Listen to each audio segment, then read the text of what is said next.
Hello, everyone.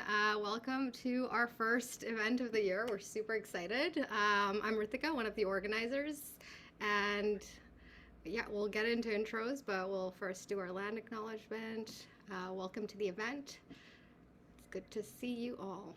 Yeah, I'll take it from here. Hi, everyone. I'm Danielle. I'm also one of the organizers. I want to just say that we are privileged to organize and host this event on the traditional and unceded territory of the Coast Salish peoples, including the Musqueam, Squamish, and Tsleil-Waututh nations, especially today. Fairy Creek news, not going to say anymore. Anyway, let's move on to our code of conduct. So for your reference, our code of conduct link is going to be put in the chat. And just reminding everyone that we're trying to provide a fun and safe event experience to you all, regardless of how you identify in various ways. No harassment, let's be nice to each other. Also, just remember we are recording things, so if you do share, just be aware of that.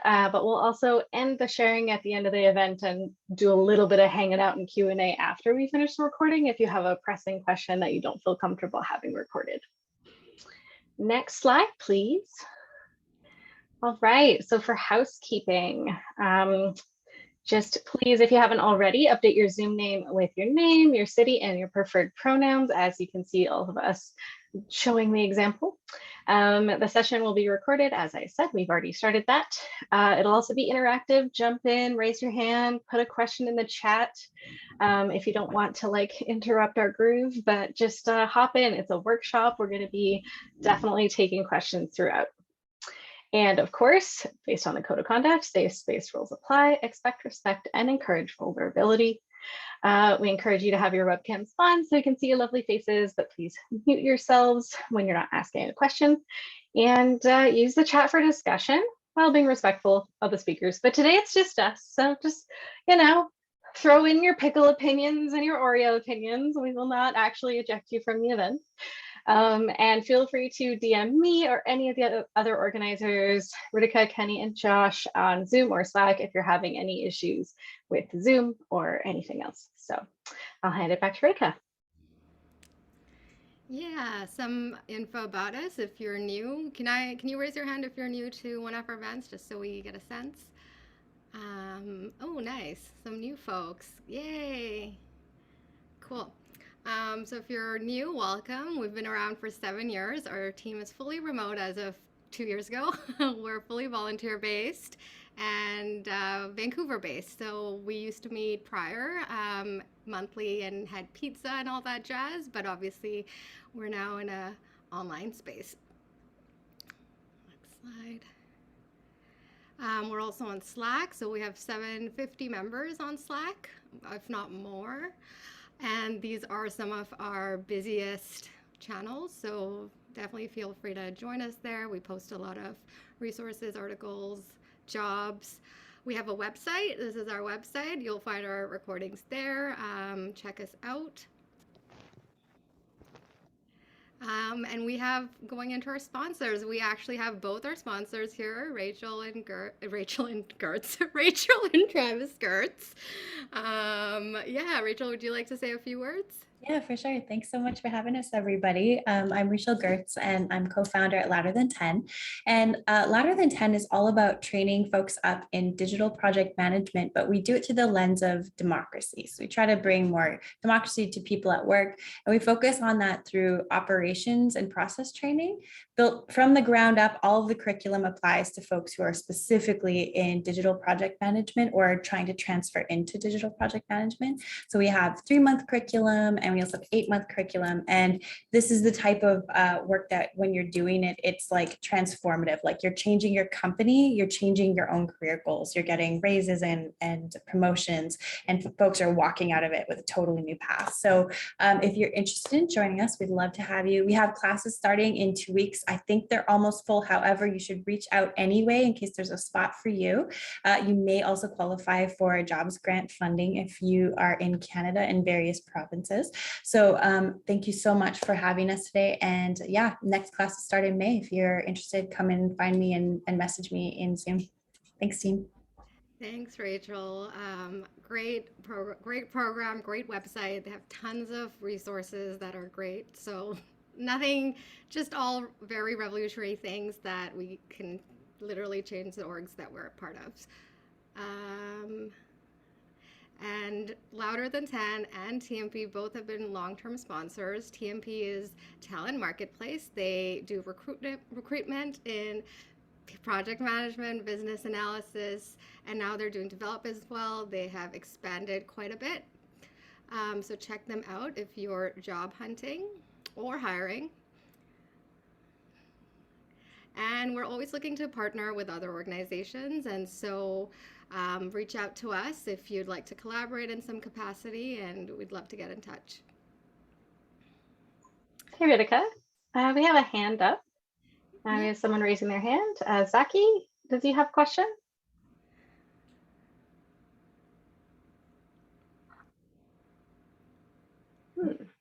It might Maybe have not. just Sorry, been no, from I raised my hand by accident. I pressed the wrong button. Sorry. No worries. It happens. Yeah. It should be the Okay. reactions button or the smiley face with a plus sign button. You can just click on the hand again and it'll go back down. Okay, so I'll go into our agenda. We're right on time with intros and housekeeping. We'll get into our workshop, which is in 3 parts, and we'll try to have you all out by 7. Yeah, I'm really excited to get into this today. Okay, next slide. And today's speakers are us. So even though it's just us, yeah, this being workshop style, it'll be a chance to get to know the entire team. And yeah, next slide. So we're setting your compass. So when we were going into the planning of this event, we were really tired. We were coming out of early Jan with Omicron, people getting sick, you know, it was just disaster, December and Jan. So goal setting was a tough pill to swallow, but we also wanted to do it with it being the new year. So we've kind of tailored this workshop to be very mindful of the world that we live in, and the fact that because we're working globally, some of the people we live are going through all kinds of things around the world. So real stories from real news with the Ukraine-Russia situation. So yeah, that's some context going into the workshop and something we'll be mindful of. Yeah, so our world, our organizations, and we've gone through a lot of change. Yeah, and so part of this is going to be balancing goals, making progress with ourselves, but also being really mindful of being able to be agile in our goal setting process as we adapt our goals and our habits and what we want from the year. Next slide. So we asked some of you, what is your biggest challenge when setting goals or sticking to them long term? We got a lot of great answers. We picked out a few. My interests change all the time because I'm always curious about something new. That was a common one. One day was sourdough, then it was gardening. I mean, hobby central. Distractions, like definitely with Slack going off at all. I mean, it just went off now. It's, you know, constant distractions on our phones and devices. Other things end up being prioritized. Health being a big one that has come up a lot lately, and you know, health and family come first. So definitely that is a big thing playing in. Lack of community support, inspiration, accountability. Yeah, I mean, speaking personally, like hard to find inspiration when you're burning out. So that goes for us all. Calculating whether it is feasible in a timely manner. And I think this ties to all of these aspects. So we'll tackle some of these as we go through our workshop. But yeah, if you have some more answers as well, like feel free to, yeah, there's some Slack chatter. I won't get into it, but next slide. So this is our 3 parts. We'll first go into personal values. Then we'll get into how to set them and then how to achieve them. We had a lot of discussion around whether we even wanted to call them goals, because it could be an abstract concept, or it could be a very concrete concept of, and we'll use the example of cooking and making Italian food, so we'll stick with that. So there, you know, this is come as you are. The goals are according to you. It can be as concrete as you want them, or as abstract, so just something to keep in mind. But I'll be leading the personal values inventory part, and then we'll be passing it down our team. Okay. So personal values is understanding your personal values helps you direct your career growth and find satisfaction. And so what this means to everyone is different, and that's part of we're starting at the basics in terms of looking inwards and internal, and then as we progress, making that more concrete, less abstract, more tangible. So we're going to start with an exercise. So we'll post the link in the chat. So this is a values list from Brene Brown, and so there's a whole bunch of there's the values list. There's a whole list, so we'll take a few minutes. So, you know, those crossword puzzles on Instagram where you find something that stick with you? Whatever speaks to you, write it down, type it. I'll be quiet now.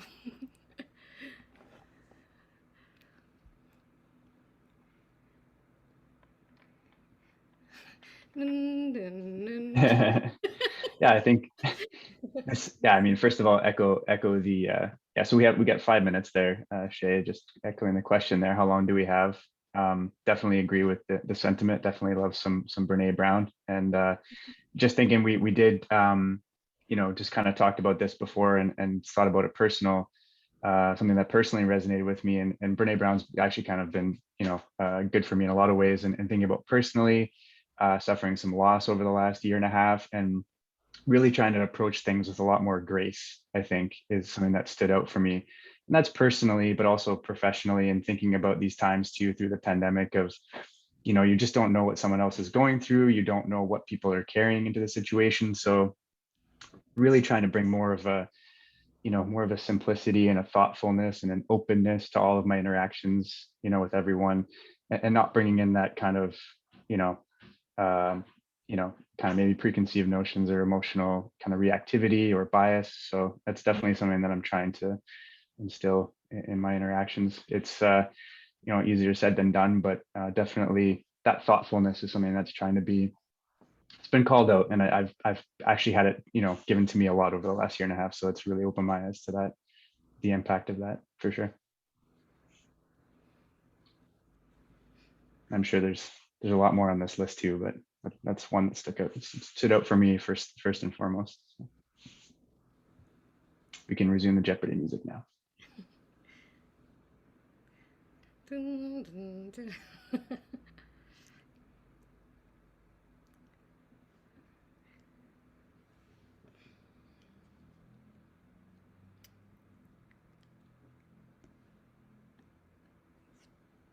Oh, Gloria's not seeing the list there. Oh yeah, link there.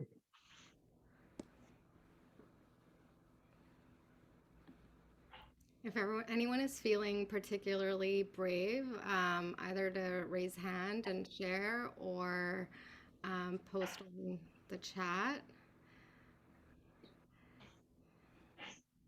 Oh, we have some music too. Yeah.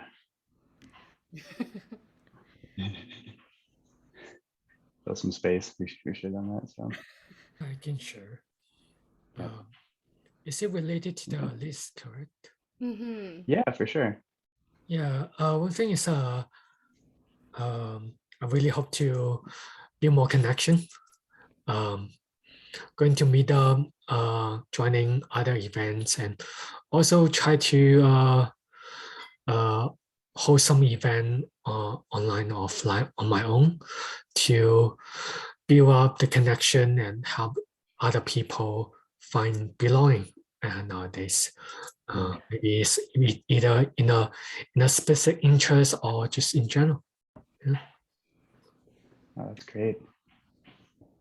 Thanks for sharing. Yeah, that's connection. Yeah, at this time, it's definitely needed. That's fantastic. Thanks for sharing. Yeah. Chelsea, I think you have your hand raised. Yeah. Can you hear me okay? Yeah. I have sort of a question because I've actually done this exercise a few times. And I noticed that when it comes to specifically work, but I guess values is sort of like broad to your whole, like applicable to your whole life. But I notice that sometimes when I do this exercise, I'll pick up on things that I feel like I really value given like the job that I'm in at the time, or like sort of the season of my life. So I guess to go back to the previous question of like, what do you struggle with sticking with goals? I feel like that kind of the two relate, because for certain periods I'll be like, oh, I really value creativity.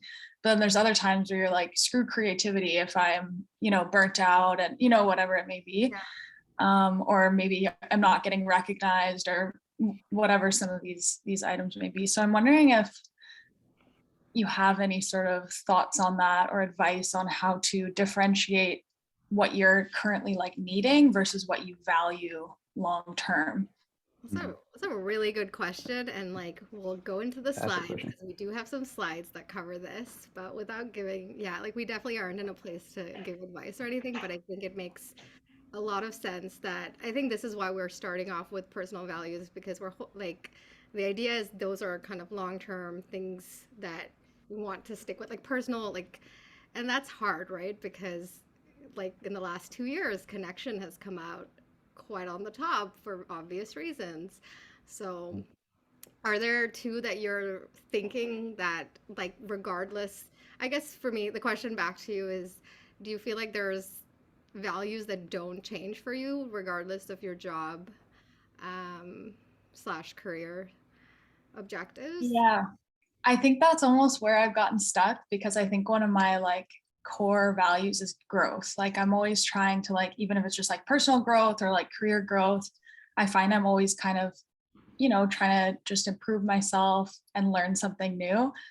And then I get so frustrated or anxious when I don't have a specific thing that I'm working towards, because this sort of growth is my biggest driver. So when I don't have kind of these other, I guess, pillars to fall back on, like that's kind of where I'm at right now, where I'm really happy in my current job, but I'm not like taking a course on the side or like trying a new hobby. And I'm like, I'm getting all worked up about it. Like I'm not doing enough. And I don't know if that makes sense. Yeah. You're definitely not the only one. And I don't know if you're a PM, but if you are, you're definitely in the right group of growth being a very shared personal value, especially in this group. Like I think we're all this is your support group. Welcome. Yeah. I definitely don't think this exercise is something you do once and then never revisit. I think the seasons of our life are finicky. But I do think that like taking a step back from the job context and thinking, like, when I was trying to decide what is the next step in my career, I thought, what are all the things I've loved and hated from my past jobs? Like all of them. And then that helped me focus on, the next step that would have all the things I liked and not have all the things I didn't like. So maybe taking a step outside of your current role and thinking about your career as a whole helps you see the consistencies, because I think the consistencies can help guide you. But we're human, we're growing, and you don't have to get attached to one list of values forever.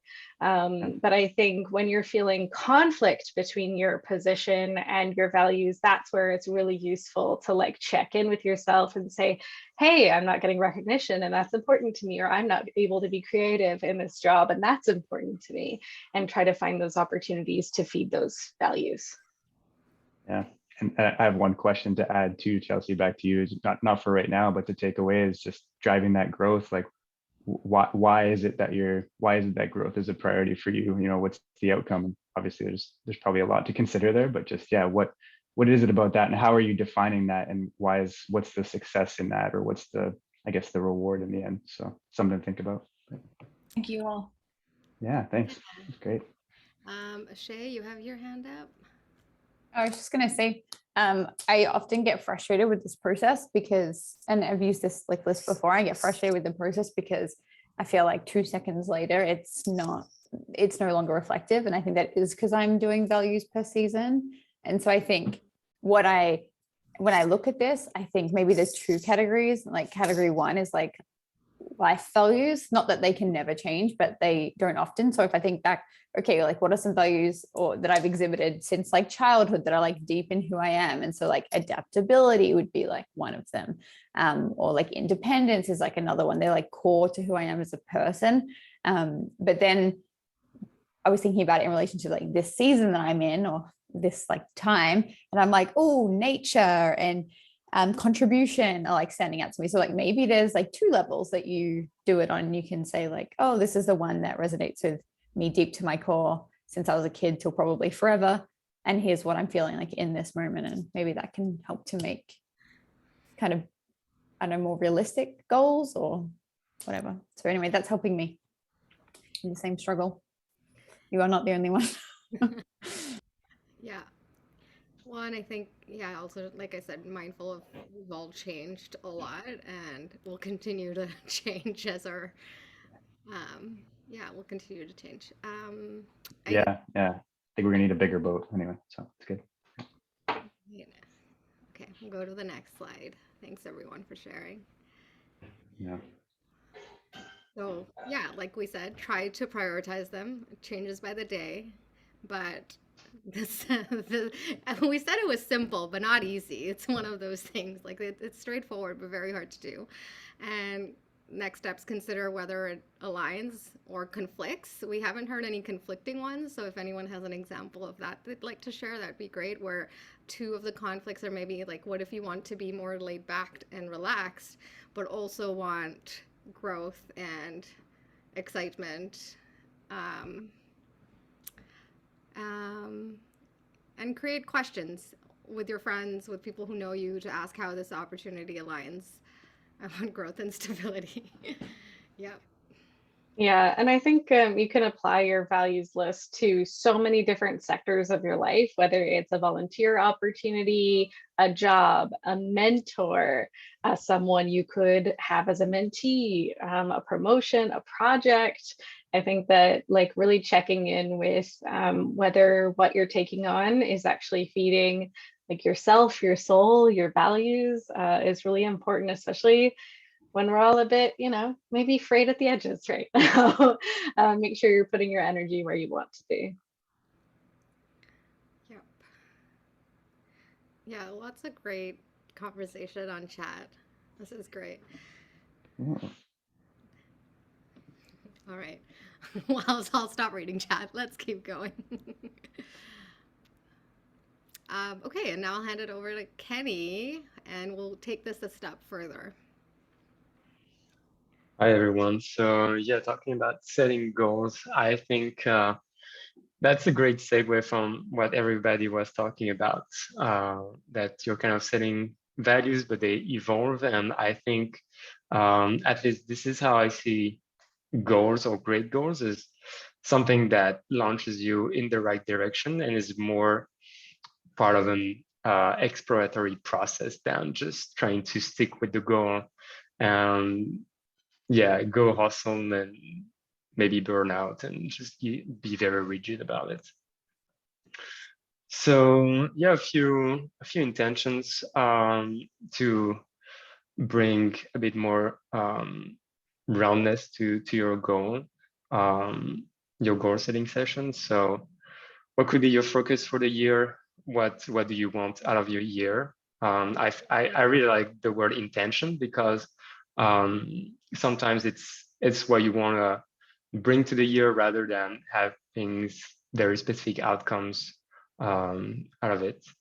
What's your actual capacity? Sometimes, I mean, I'm guilty of that. I always want to do way more, and I try to scale down, but it's always a challenge. And where do you see yourself if you want to kind of backtrack from that vision that you have of yourself a year from now? So those are good questions to think about. And yeah, if you have any answers for us in the chat, maybe some intentions that you'd like to pursue, just share them, and that will be definitely great to read. So yeah, we're talking about those different goals that can conflict or interact with each other.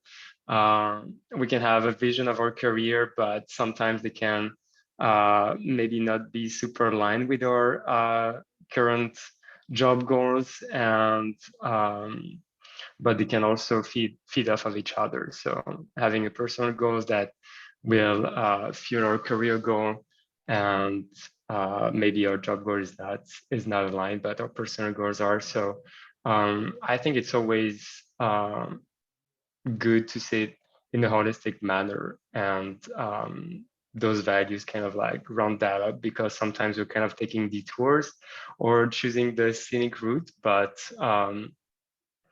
in the end, if we have the North Star, that's where we know we're going. And yeah, so a few frameworks we have for you, because obviously it's not that simple to set goals, and we are humans, so we always find like 1,000 ways to just set them. Today we're going to choose a particular one, but it's always nice to have a few different ones. So the ones we're going to talk about today is the SMART goals, but you have the OKR, obviously a bit more business side, big hairy, I don't remember the A what it stands for, but Audacious, big, hairy, audacious goal. Which is audacious goals. or Yes. aggressive. Yeah. There you go. More goals.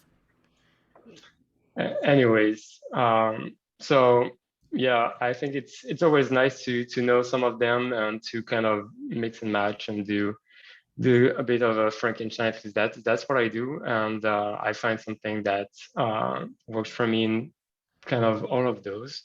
So, but let's get into the SMART goal framework for you guys. Is to do is the framework, probably.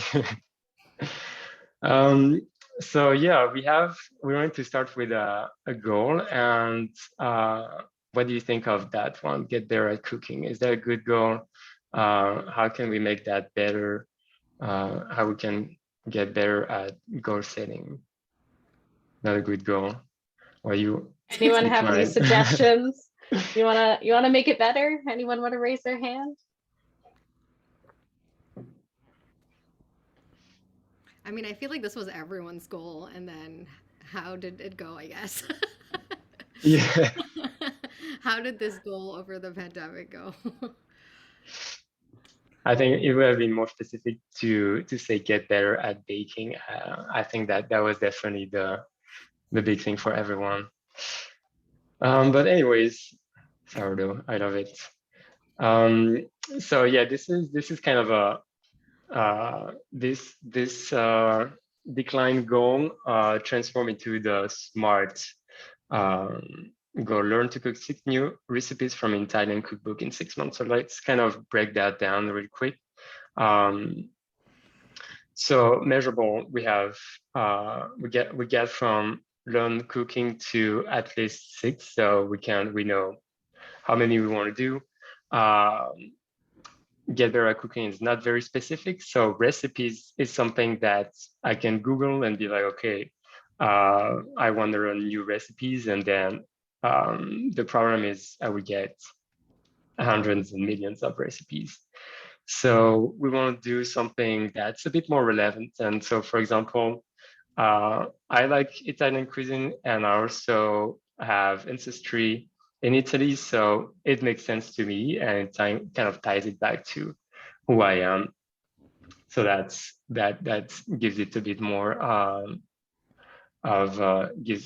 gives it a bit more, makes it more motivating and achievable, because as we said, like thousands of results on Google is not easy to sort through those. So we might want to take those 6 recipes from a cookbook, because that's something that we can find, and that's the resources that we can have around.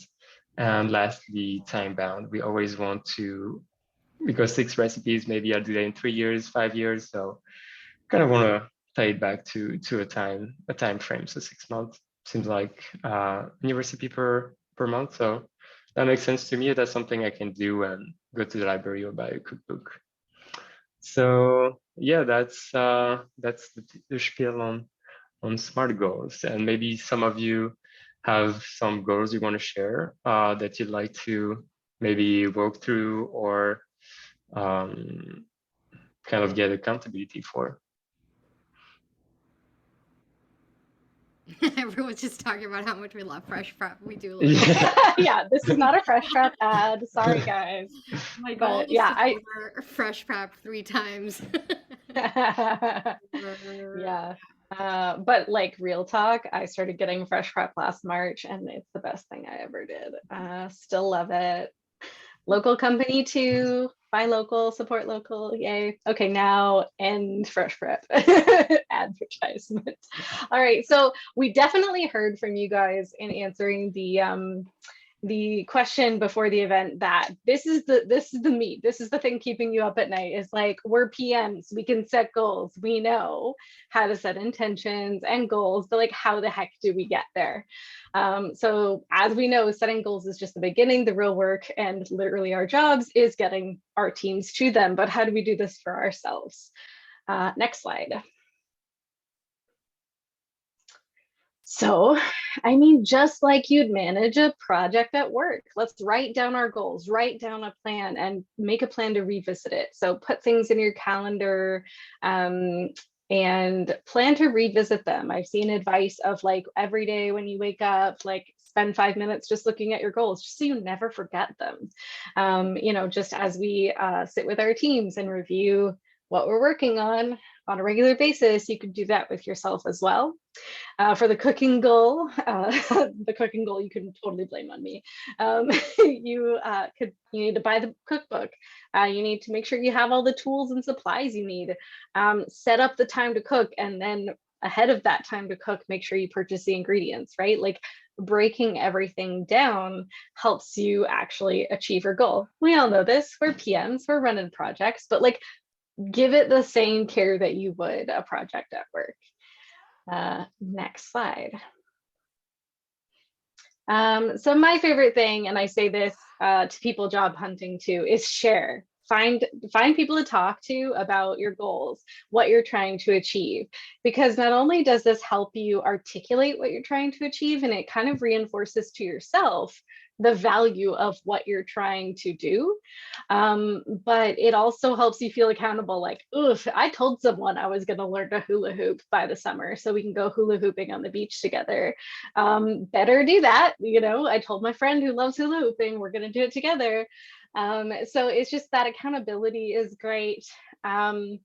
And you can also, when like the goals, whether they're relevant at work or not, you can bring them into like your one-on-ones with your boss or your teammates and like talk about goals. I think it's a really healthy place to like be sharing that information, especially if it's relevant to work, but sometimes even if it's not, if you're like, hey, on Tuesday afternoons, I'm gonna have a pottery class because that's the new thing I'm trying and I need to be out of work early, you know, like rearrange your life, tell people about it and get excited, because our sad goals you write in a notebook, put on a shelf and ignore for the rest of the year are not helping us. And then of course, like share your approach, tell other people about, you know, what you're up to. I just think share, tell everyone, but especially when you're job searching too. That's a thing I always tell people. You never know who your dental hygienist's best friend is. They might want to hire you. So now we're getting off topic. Next slide.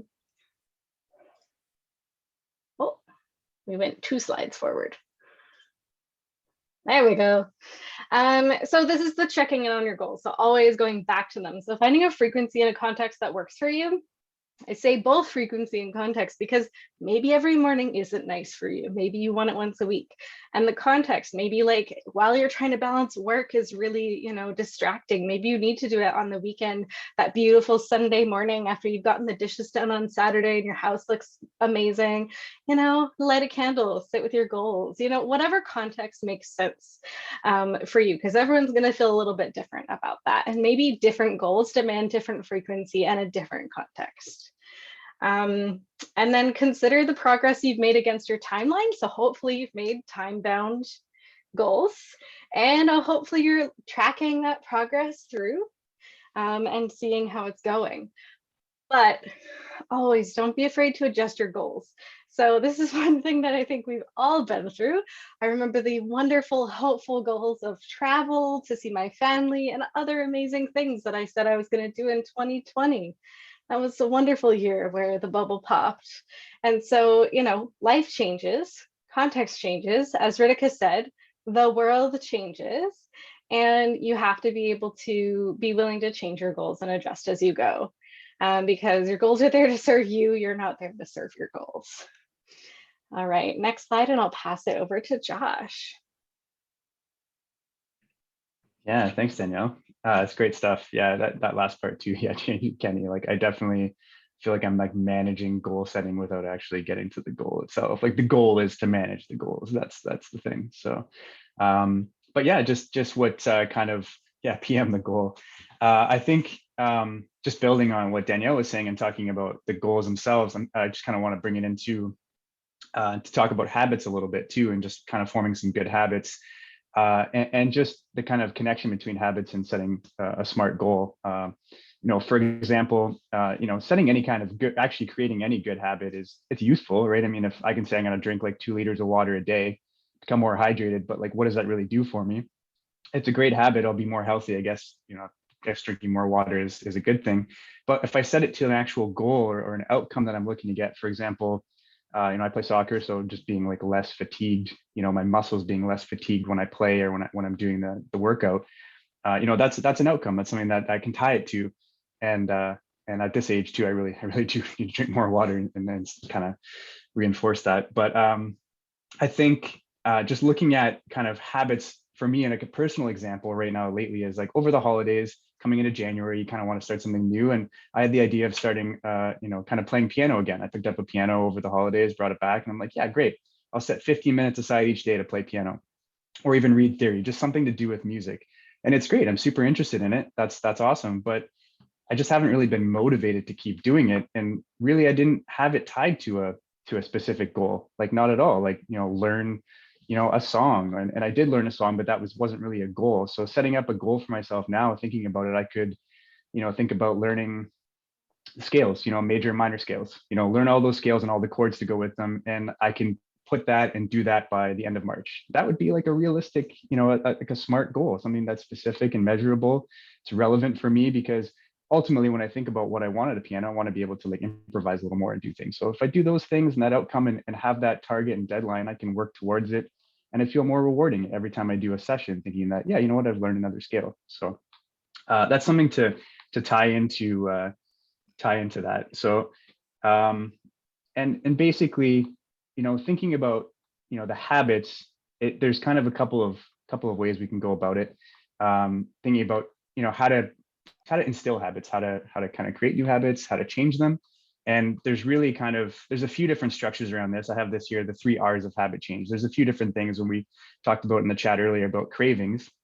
There's also the idea of kind of the 4 stages of talking about like cues and cravings, and then a behavior, a response, and a reward. And that's kind of like, basic kind of behavioral psychology, like Pavlov. I have a little puppy, and every time he hears, the package of a plastic packaging rattle, or he hears me put on my jacket or my boots, he gets really excited. He has a response because he knows something is good coming. We're gonna basically, take him outside or feed him. So, but kind of boiling it down to something a little more simple, the 3 R's, just looking at how we can set up a habit. So first you have the reminder, right? So that's the cue, that's a trigger to do something. So when you're trying to set up something for, towards your goal, you need a reminder. And it's not just thinking of a reminder as like an alert on your phone or like something to set up or scheduling it in your calendar. It's thinking about it more in how can I tie it to something that I already do, something that is already a cue for me. So the idea would be, for example, what do you do each day? What do you do without fail each day? You wake up, maybe you shower, maybe not during the pandemic, maybe it's every 3 days, but you wake up, you brush your teeth, for example. And yeah, there we go, brush my teeth. So you brush your teeth. Now say, yeah, and great call out to Rachel. There's obviously a lot of stuff, James Clear and Atomic Habits is definitely something that's inspired me in my life. So definitely goes to that. So yeah, it's thinking about tying it to something you already do. So for example, if you want to floss, you think you already brush your teeth in the morning, just tie that on. Have that as the trigger for that. For example, for me, I have to do some rehab for an injury I have from sports. And so I have to do these stretches. They're really boring. They're not great. I've tried to set up a reminder to do it, but it's like, I don't really want to, it's not exciting. So what I do is in the morning, set that up with watching SportsCenter. I get up, I watch sports. I like it. So what I do is I actually get up and that's the trigger. I get up, I turn on SportsCenter and I start doing stretching. That's great. That's a good reminder. Yeah. And then thinking about it now to create the routine doing the actual behavior, basically keeping it to something that's achievable. That goes back to SMART goal, and something that's small. So for me, the routine, I have like a billion routines that the physiotherapist gave me, but I'm just going to pick 2 each day, or maybe 1, and just do that and create the habit, 10 minutes even, and maybe I can work my way up to 45 minutes. That's something to basically get it going. So it's definitely, giving yourself that opportunity to create the environment to do it, and then making it small. So yeah, they do give you 1,000. It's kind of crazy, the sheet. I can't even keep up with the physio stuff. So yeah, making it small. It's not about performance. It's just about creating the habit. It's about being the person that will do that habit, creating that kind of environment, that kind of identity piece. And that comes into the next point. But really not worrying about that, not worrying about the habits. Not worrying about that. Worrying about the habits, not worrying about the performance. And then the reward, thinking about how you can celebrate that, celebrate your progress, your success, be like, yay, me, I did it. Maybe, for me, it's like do 15 minutes of stretching with SportsCenter, and then I'll sit down and have a coffee and watch SportsCenter. I mean, sports is a reward for me. It's just how it is.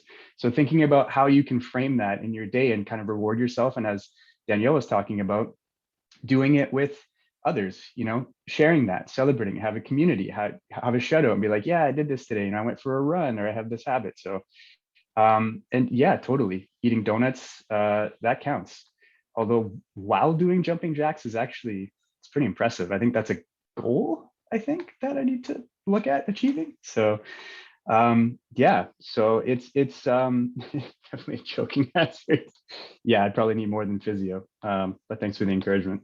Yeah, and just the reward, it doesn't have to be anything crazy, but definitely acknowledging the fact that, hey, you did something productive, you made progress. And especially when you have it towards a goal, that habit.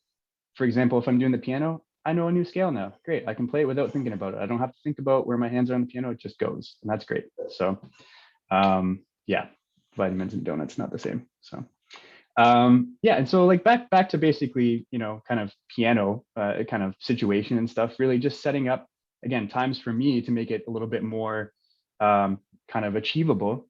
Now I have specific scales, specific things that I'm trying to achieve, and making it and setting it up in the morning. For example, now for the morning, I'll do piano after breakfast, tie it to a meal. I'm always going to eat food. And kind of that concept can also be applied to what we were talking about earlier about being flexible. The whole idea of agile is that I've tied it to breakfast, but I can also tie it to lunch or dinner, another meal. So for example, I sleep in, whoops, I can give myself the excuse to say I'm not going to do it today, but you can also give yourself another opportunity in the day to make it flexible. And that's kind of what we're talking about. Life is so in flux right now. So to set up one singular time to do it, or one moment, that's really tough. So yeah, it's crazy. So you can definitely, give yourself some flexibility in that. And yeah, I guess the 4 questions you can ask about, setting up a habit is, how can you make it obvious? How can you make it attractive? How can you make it easy? And how can you make it satisfying? Yeah, life is crazy. All right, any questions at this point? I have definitely talked a little much today. So. Anything, anybody, any shares, any comments, any concerns, struggles with this? Obviously, a lot in the chat if life is gravy.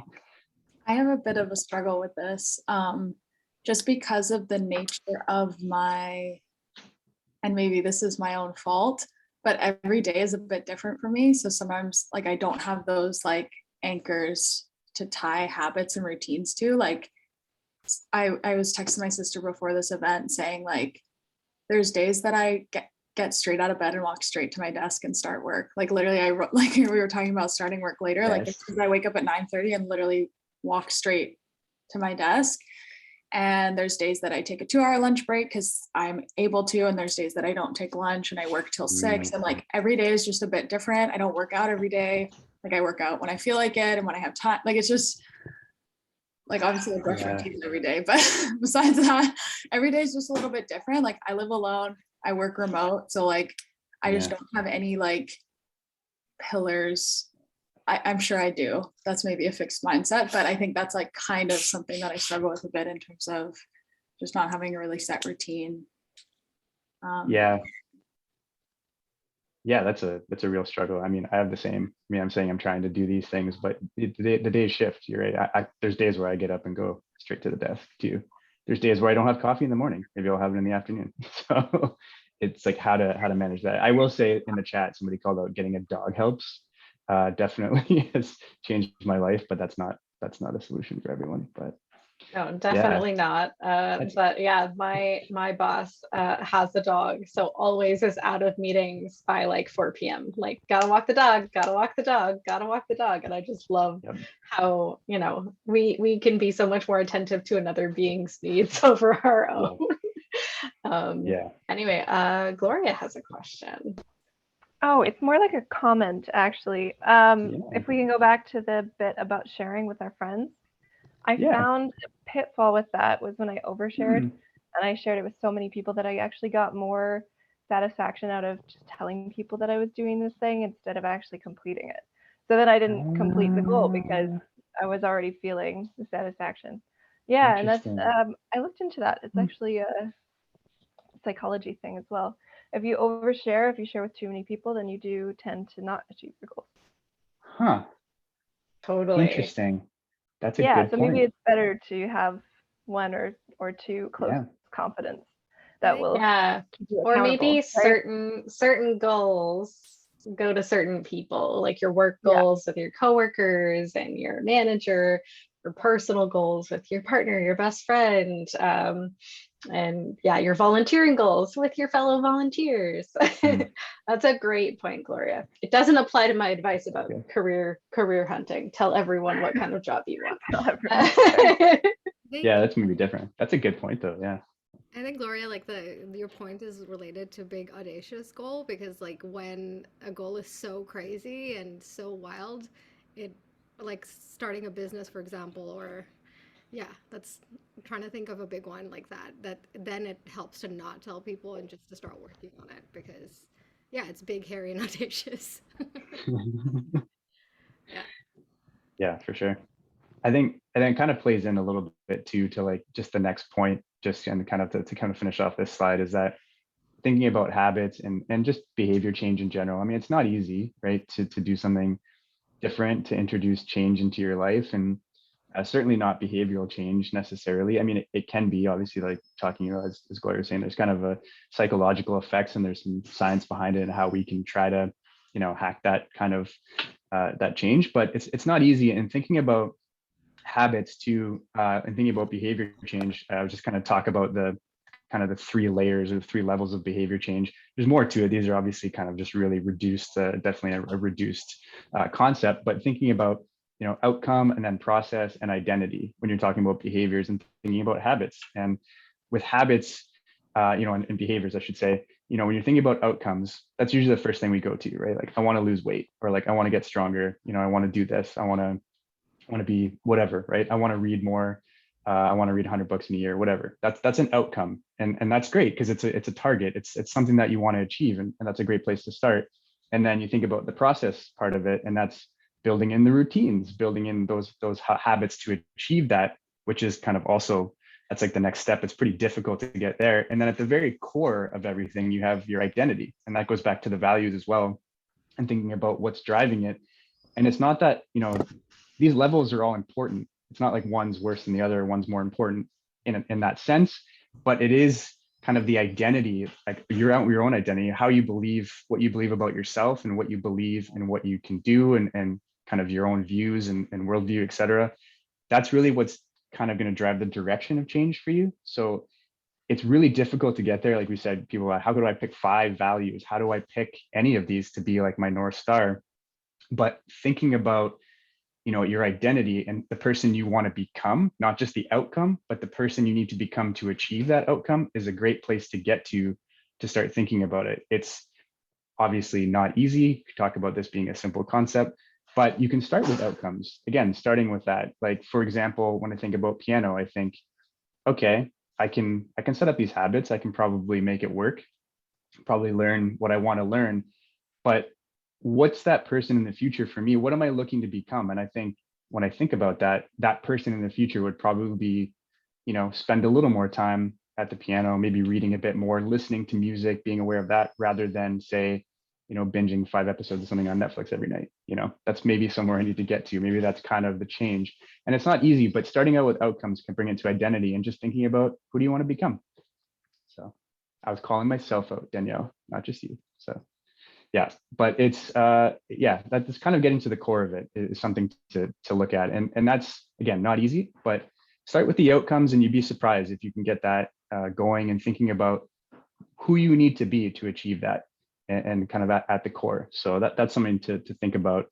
And it really is difficult, especially in these times, but I think it's doable. I believe in us. So yeah. So just over to the next slide there, Kenny. So just, we were just talking about this too, considering, a personal reward to mark the achievement. So again, that was a great call out from Gloria to say that, sharing is not necessarily support, but something to give yourself. You can reward yourself, something that, it is just acknowledged with yourself, and that seems like maybe it's not maybe not reinforcing, but it is, definitely if you're giving yourself personal affirmations and rewards, it definitely helps. And sharing with your team and friends, like we talked about, the specific ones, especially with people that can validate the outcome or validate that you've done it, and sharing that so they can encourage you, or even encourage you when you didn't meet the goal or didn't meet the habit, so they can keep you on track. And writing down stuff as well, keeping it in front of you is another way to support that. So yeah. I think that brings us to our final slide here. Yeah. So yeah, just in summary, we're looking back, just the personal values. I think that's the core of everything. The personal values, the identity is the core. And that's kind of the guiding light in the direction of the goals. Mind you, it's not as easy to get there, but I think, thinking about some of the other concepts of creating the SMART goals or the habits or the things we've talked about can get you into that frame of mind. And then, setting those great goals, using the framework, and it doesn't have to be SMART goals. It can be anything. It can be something that, again, ideally is kind of specific and the measurable component and time bound. And then, the routine, it's difficult, but getting into it and becoming someone that can stick with that routine is really, it can be rewarding. It's just going back to the initial sentiments. The pandemic has been tough. So by all means, go easy on yourself and do that. So so I think that's it. We can go to the next, the final slide here, and we're done. So, questions? Yeah. I think maybe we can stop recording and then do some questions and answers.